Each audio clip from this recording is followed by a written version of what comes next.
제가 요즘 고민이 하나 있습니다.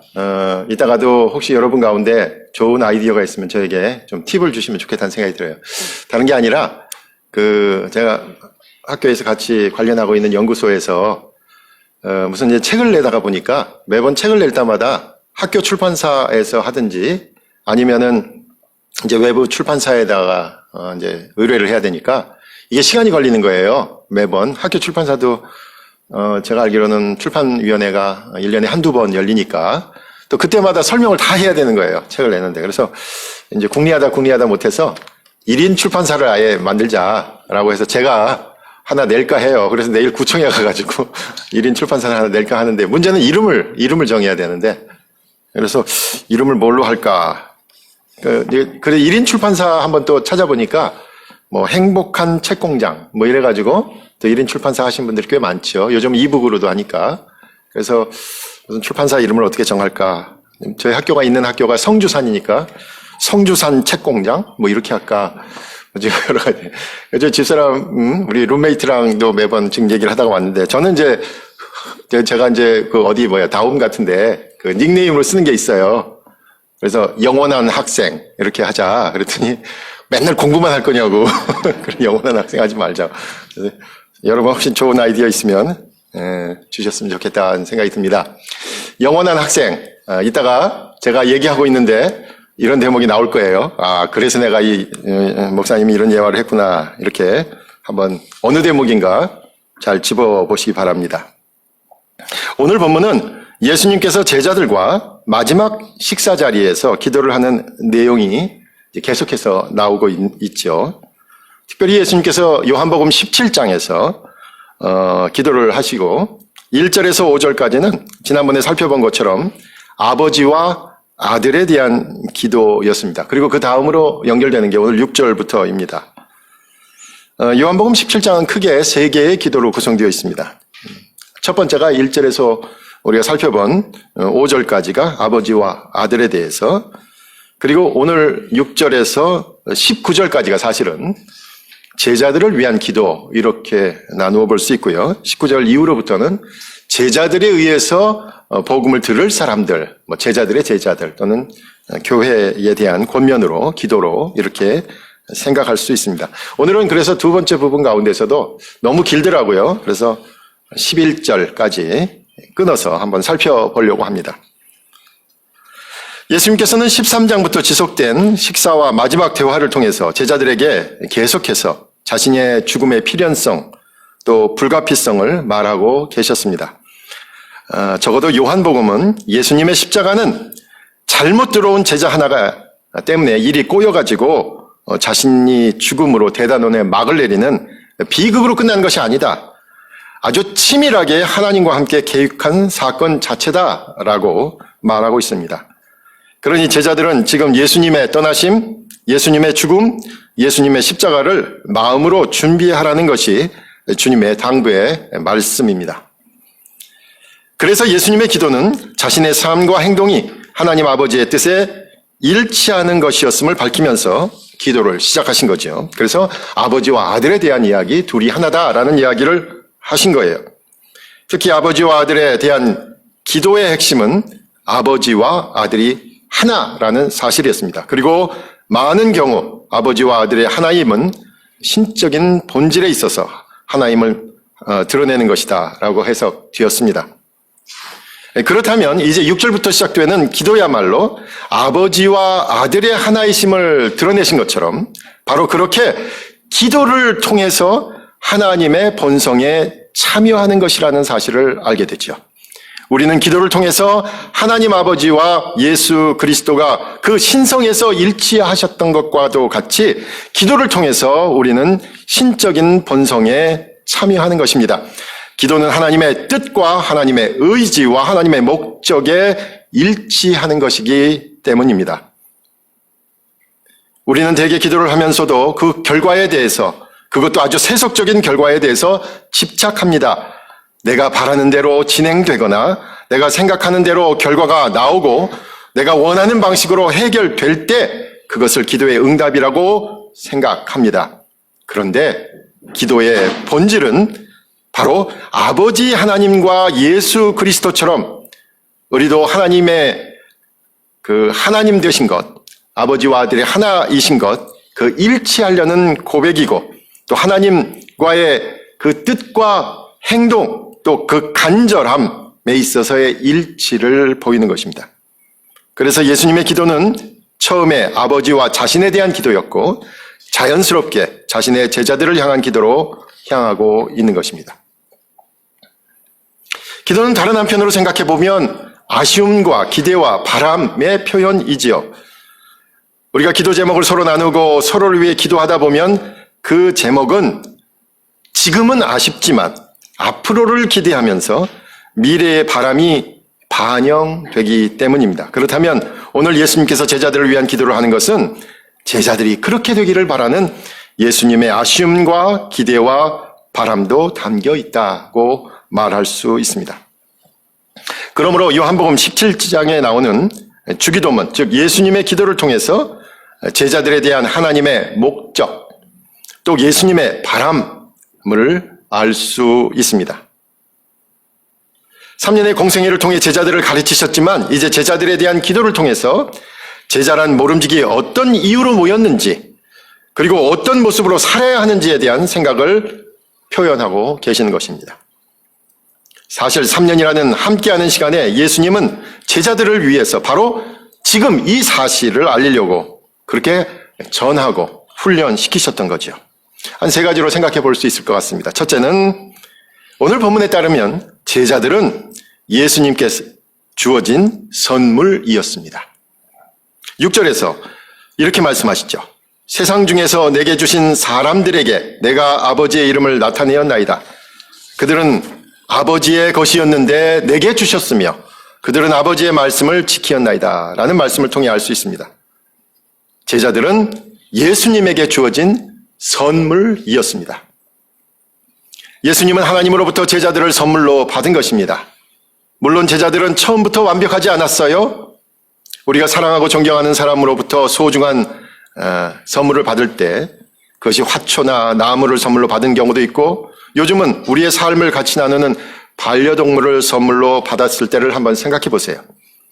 우리는 최대한 정성을 다해서 선물을 간수하고 생명이 있는 선물인 경우는 최선을 다해 키우고자 노력할 겁니다. 그래서 예수님께서는 그 선물로 받은 제자들을 아버지의 말씀을 통해 정성스럽게 키우신 것입니다. 주목할 것은 6절에 말씀이 단수로 되어 있다는 사실입니다. 하나님의 말씀은 단수로 되어 있으니 하나님의 뜻은 전체로 하나라는 뜻일 것입니다. 그리스도를 통해 세상을 구원하고자 하는 그 의지, 즉 사랑은 단일하고 유일하고 분명하다는 뜻일 것입니다. 그런데 6절에 말씀은 단수로 되어 있는데 8절에서는 복수로 되어 있어요. 나는 아버지께서 내게 주신 말씀들을 그들에게 주었사오며 라는 복수로 표현되어 있습니다. 다시 말해 하나님의 단일하고 유일하고 분명한 뜻은 예수님을 통해서 설교와 가르침과 예화와 또 실제적인 적용을 통해 제자들에게 다양하게 제시되었다고 말할 수 있을 것입니다. 우리가 성경을 읽으면서 때로는 이것과 저것의 말씀이 서로 일치하지 않는 것 같고 언뜻 보면 서로 다른 말을 하는 것 같고 그래서 각각의 말씀이 더 깊이 고민을 하게 만들지만 그 가운데서 하나님 말씀이라는 전체적인 본질은 변하지 않고 동일하다는 것입니다. 그리고 실제로 말씀을 묵상하고 때로는 고민하며 더 깊이 말씀을 끌어안고 살고자 그렇게 발버둥 치는 모습에서 우리 모두가 하나님의 뜻을 따르고자 하는 동일한 의지를 읽을 수 있습니다.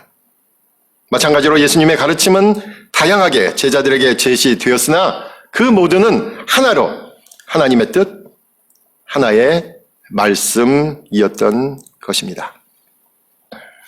제가 일전에도 한번 말씀드렸던 기억이 나는데 C.S. 루이스가 한 말이죠. 내가 어제 우연히 다시 한번 찾아보니까 이거 C.S. 루이스가 한 말 가운데 잘못 인용되고 있는 10가지 문장 그래가지고 크리스천리티 투데이에서 또 그걸 정리했더라고요. 그중에서 제일 많이 잘못 인용되고 있는 문장이더라고요. 영광의 무게라는 책에 신학은 시인가라는 나오는 문장입니다. 영어 본문이 이렇게 돼요. I believe in Christianity as I believe that the sun has risen, not only because I see it, but because by it I see everything else. 이렇게 되죠. 예, 뭐 제가 이렇게 번역해보니 이렇게 돼요. 내가 기독교를 믿는 것은 해가 뜰 것을 믿는 것과 같습니다. 태양을 보기 때문만이 아니라 다른 모든 것을 그것을 통해 볼 것이기 때문입니다. 다시 말해 해는 하나이지만 그 하나의 해를 통해 다른 모든 것을 보겠다는 의지를 포함하는 것이 됩니다. 우리가 믿음이라는 이름으로 바라보는 사물은 다양하겠지만, 그래서 때로는 다양한 말과 의견과 생각이 나올 수 있지만 결국은 하나님의 말씀을 보고 듣고 지키는 것이 되리라는 의지가 실린다는 것입니다. 제자들, 그리고 제자들을 통해 시작된 교회는 지금 당장은 아주 적은 무리이지만 하나님의 영광을 실제적으로 드러내려고 예수님에게 선물로 주어진 사람들이었습니다. 다시 말해 예수님께서 세상 사람들을 구원하여 살리려는 사역은 예수님 혼자 하는 일이 아니라 그와 뜻을 같이 하는 제자들과 함께하는 일이었습니다. 그러므로 예수님 주위에 모였던 제자들은 바로 하나님의 영광을 인간의 역사 안에서 드러나도록 하나님께서 붙여주신 사람들이었습니다. 때로 우리는 나에게 맡겨진 이들이 짐으로 느껴지기도 합니다.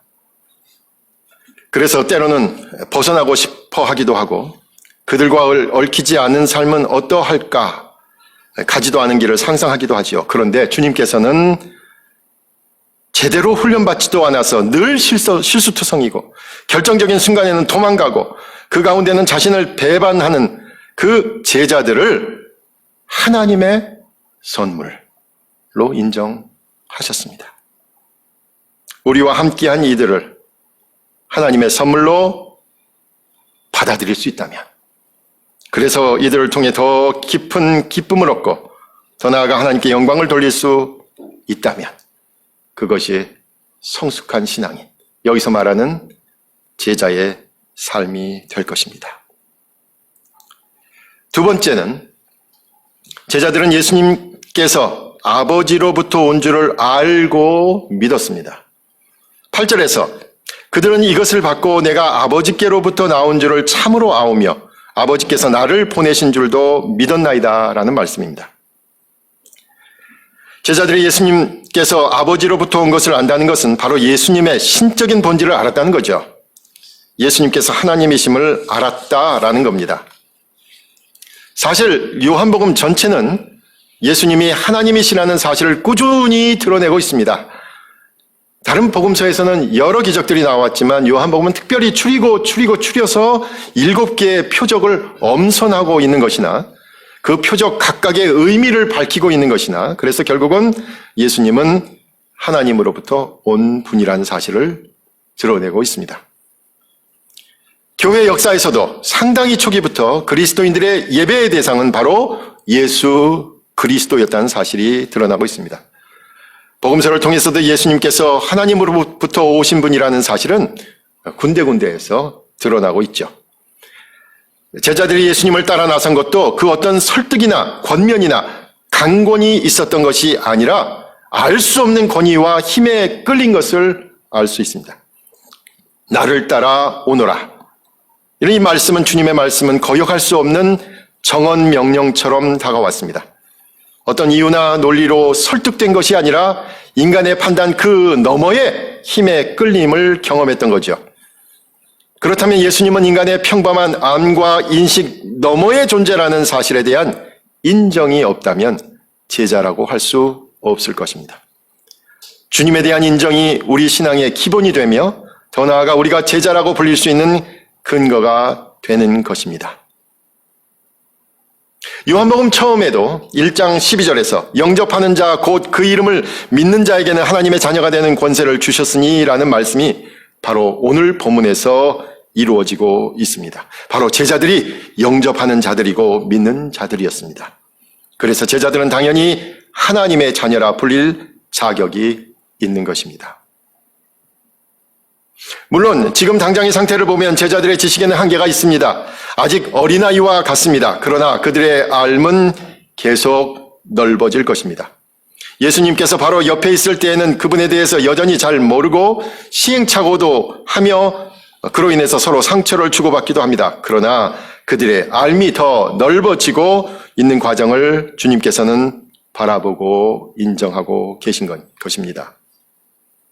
그들의 믿음도 아직 완전하지 않습니다. 아마도 에스겔 47장에 나오는 그 환상, 성전에서 흘러나오는 그 환상에서처럼, 물이 흘러나오는 환상처럼 처음에는 발목까지, 그리고 조금 더 있으면 무릎까지, 조금 더 있으면 허리까지, 그리고 헤엄칠 정도로 성장하는 믿음이었던 것입니다. 신앙생활에서 안과 믿음이 성장하는 과정은 아주 중요합니다. 그러므로 나 정도면 되겠지라는 생각은 어쩌면 신앙생활에서 가장 위험한 것입니다. 나 정도면 되었다는 생각이 사실은 가장 나쁜 신앙 상태입니다. 만약 여러분 스스로 느끼기에 나 정도면 되었다는 생각이 든다면 지금 이 순간 신앙생활의 가장 큰 위기의 순간에 있다는 사실을 깨달으셔야 합니다. 예수님께서 하나님으로부터 왔다는 사실에 대한 암과 그 믿음이야말로 예수님께서 제자들에게 요구하신 것입니다.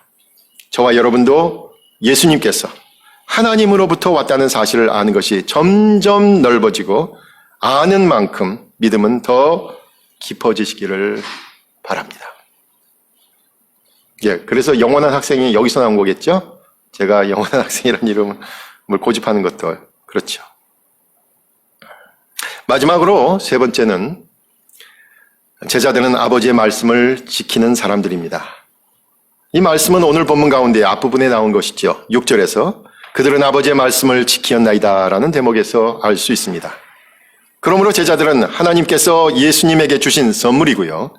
그 제자들은 예수님이 하나님으로부터 온 사실을 알고 믿었습니다. 그리고 이제 예수님께서 하셨던 일을 함께하는 사람들입니다.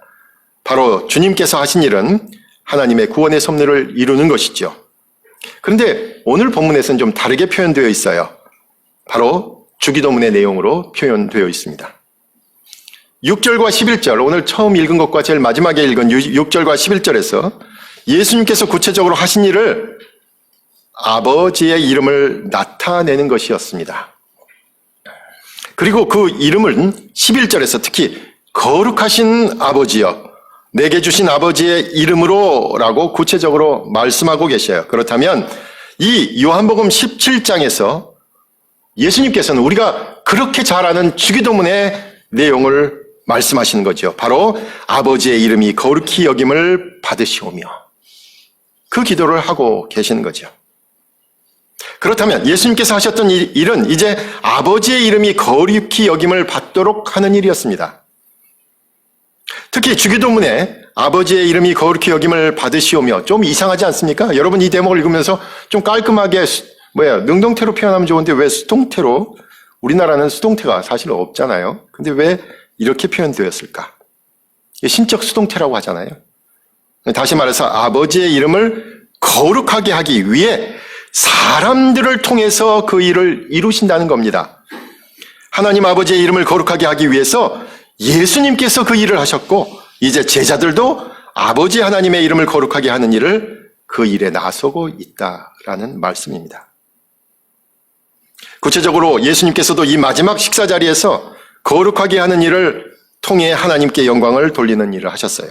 우리가 13장부터 쭉 돌아보면 13장 처음에서 구체적으로 깨끗하라라고 말씀하시면서 제일 먼저 하신 게 뭐예요? 제자들의 발을 씻기셨어요. 여러분 제자들 발을 씻기는데 우리는 항상 겸손해야 돼 그냥 그렇게 넘어가는데 그 겸손하기 전에 앞에 씻는다는 행동이 있어요. 깨끗해야 돼. 너희들 깨끗해야 돼라고 얘기하셨잖아요. 근데 우리는 맨날 예수님 발 씻으면 겸손한 걸로 넘어가 버려. 도매금으로 넘어가 버려.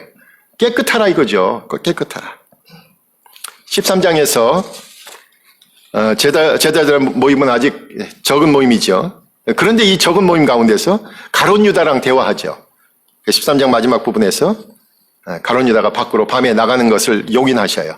어떻게 보면 거룩해야 된다. 교회는 거룩하게 유지되어야 된다는 단호한 의지가 예수님의 의지가 반영되어 있습니다.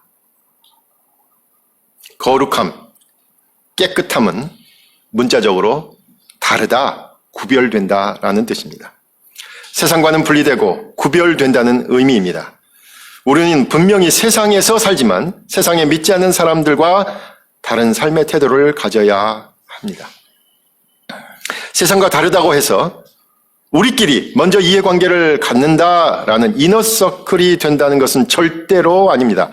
대개 교인들이 여기에 머물더라고요. 이너서클 만드는 걸. 집단이기주의 조장하는 것 아니라는 말씀입니다. 우리 교회라는 말은 절대로 집단이기주의의 구호가 아닙니다. 오히려 신앙공동체는 세상 가운데 세속적인 가치관을 초월한 가치관으로 인해서 세상에 믿지 않는 사람들을 위해서 우리가 먼저 나눔과 양보와 헌신을 하겠다는 다짐을 하는 공동체입니다. 그래서 실제로 교회는 세상 사람들을 위한 모임입니다. 세상 사람들의 아픔과 부족함과 필요를 채우기 위해서 여기서 먼저 무엇을 할 것인지, 무엇을 해야 하는지를 고민하면서 그래서 우리의 작은 실천과 삶으로 인해 궁극적으로 하나님의 이름이 거룩하게 되고 더 나아가 하나님께 영광이 돌아가도록 해야 되는 것입니다. 제가 자주 인용하는 그 말 있지 않습니까? 스탠리 하워스의 하나님의 나그네된 백성, resident alien. 영어로는 두 단어인데 이 단어를 표현하려니까 이렇게 길어져요. 그렇죠? IBP에서도 그렇게 번역이 되었습니다. 하나님의 나그네된 백성이라는 말처럼 우리의 삶의 자세가 바로 그래야 합니다. 여러분 외국에 여행할 때나 또는 외국에 나가 살 때 그렇잖아요. 내가 한국 사람이다, 대한민국 사람이라는 것을 다 알기 때문에 괜히 외교관이 된 것 같고 애국자가 되잖아요. 그곳 사람들의 시선을 의식하면서 살지요. 행여 우리의 행실로 대한민국이라는 이름에 먹칠하지 않는지 늘 염려하게 되죠. 저도 뉴욕에 살 때 한 번은 늦게 무슨 모임이 있어서 이렇게 운전하면서 돌아가는 길인데요. 지금 생각하면 플러싱 어디 그 뒷골목이었던 것 같아요. 한 동양 사람이 차가 시동이 걸리지 않아서 안전부절하고 서 있는 거예요. 예, 가만 가보니까 중국 사람이더라고요. 중국 분이시더라고요. 저도 중고차 때문에 여러 번 차가 서서 고생을 했기 때문에 제 차 안에는 항상 점프 케이블이 있었어요. 점프 케이블로 해서 시동을 걸었죠. 그래서 가라고 그랬더니 이분이 너무 고마웠는지 이름하고 전화번호를 물어보는 거예요. 그래서 제가 뭐라 그랬겠습니까? 좋은 한국 사람이다라고 그걸 기억해라. 그때 또 애국심이 발휘되더라고요. 그 알량한 애국심이. 예, 좋은 한국 사람이라고만 기억해달라고 얘기했던 기억이 나요. 궁극적으로 하나님께 그리고 예수 그리스도에게 영광을 돌리는 방법은 무엇일까요?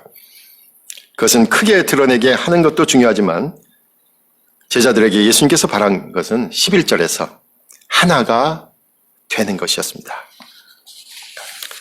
다시 말해 함께 하는 것이었습니다.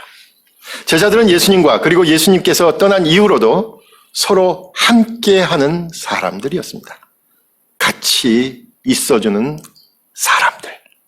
모두에게 험난한 이 인생의 길을 신앙의 이름으로 함께 같이 살아내려는 사람들. 그들이 제자들이었습니다. 우연히 한국 영화 봤습니다. 넷플릭스 통해서. 카놀라라는 제목인데 나중에 카놀라라는 제목으로 찾으니까 없어요. 우리나라 영화 제목은 개춘할망. 카놀라가 왜 개춘할망이 됐을까요? 카놀라는 아마 유채꽃이고 제주도니까 제주도 해녀에 대한 이야기. 한번 보시면 좋습니다. 근데 거기에 이제 손녀랑 할머니랑 같이 사는데 할머니 이거 손녀가 그림을 잘 그려요. 온 사박이 낙설하지요. 예. 나중에 그림을 잘 그렸으면 좋겠다라고 얘기를 하면서 바닷가에 나왔습니다. 그 제주도 바다와 하늘이 맞닿아 있는데 할머니가 물어봐요, 손녀에게. 야, 하늘이 넓니 바다가 넓니? 그랬더니 당연히 여러분 어디가 넓어요? 하늘이 넓죠. 하늘이 넓잖아요. 물리적으로 하늘이 넓죠. 그랬더니 할머니가 너도 다 컸구나 이렇게 얘기를 해요. 이제 그러고 끝났어요. 근데 맨 마지막 영화 장면에서 이제 이 소녀가 화가가 돼가지고 작품전을 여는데 그 작품전에 미술 선생님이 오셨어요. 미술 선생님이 이렇게 얘기하다가 이 소녀가 이제 미술 선생님한테 묻는 거예요. 바다와 하늘과 바다가 그려진 그 그림을 보면서 선생님, 하늘이 넓어요? 바다가 넓어요? 그 선생님은 당연히 야, 하늘이 넓지라고 대답을 해요. 그랬더니 소녀가 맨 마지막에, 아마 영화의 전체적인 주제인 것 같은데, 왜 하늘이 넓어요? 바다가 넓지요. 바다는 하늘을 안고 있잖아요. 끌어안고 있잖아요. 그러니 바다가 더 넓지요. 라고 얘기하는데, 그렇죠. 바다가 하늘을 끌어안고 있으니까, 반사하고 있고, 받아들이고 있으니까 바다가 더 넓은 거지요. 작지만 세상의 아픔을 끌어안을 수 있습니다. 저와 여러분은 이렇게 작은 모임이지만 세상에 하나님의 거룩하심과 영광을 드러낼 수 있습니다. 작기 때문에 더 많이 끌어안을 수 있습니다.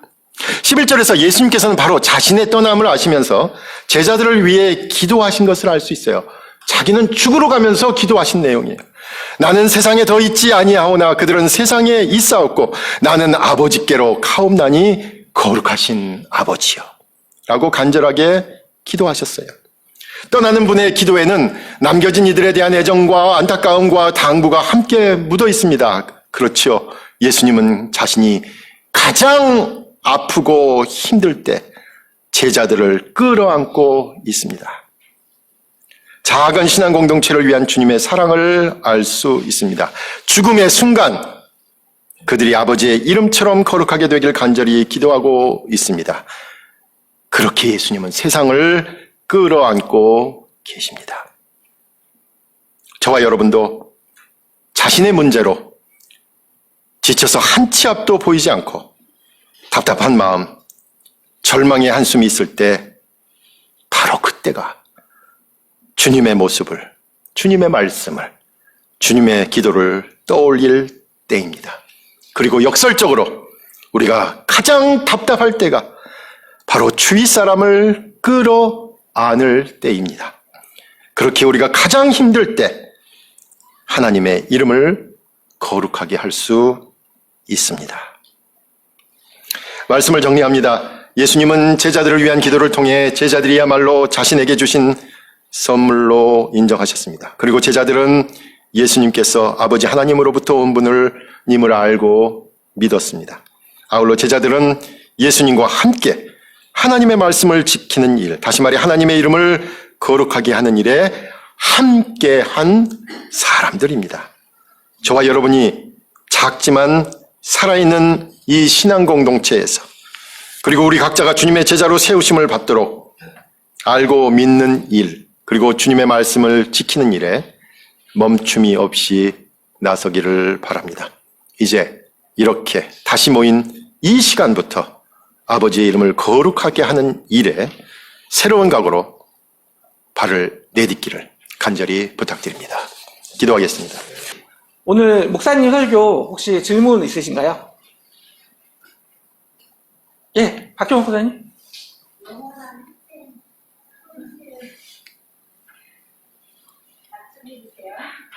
영원한 학생. 예, 추천하신다는 거죠? 예. 다 잡혀지지 않았으신가요? 다 알려주실 것 같은데요? 마이크.